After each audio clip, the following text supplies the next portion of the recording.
દરેક ચાટ કે ફરસાણ સાથે ખાઈ શકાય તેવી ખાટી મીઠી ચટણી બનાવવા માટે 1 વાટકી ખજૂર, અડધી વાટકી આંબલી લઈ તેમાં 1 ગ્લાસ ગરમ પાણી નાખીને અડધો કલાક પલાળી દેશું।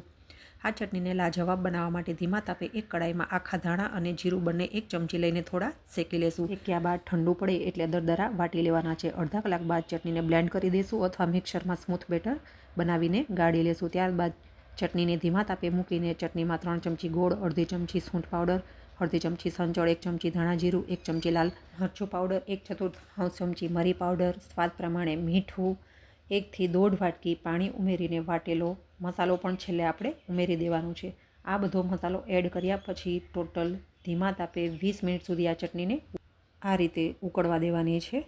આ ચટણી દરેક ચાટ સાથે, ફરસાણ સાથે ખાવાની ખૂબ જ મજા પડે તેવી બનીને તૈયાર થાય છે। ફ્રીઝમાં 2 મહિના અને ફ્રીઝરમાં 6 મહિના સ્ટોર કરીને ખાવા માટે આ ચટણી ઉપયોગમાં લઈ શકાય છે। પાણીપુરી સાથે પણ આ ચટણી એકવાર જરૂર ટ્રાય કરજો।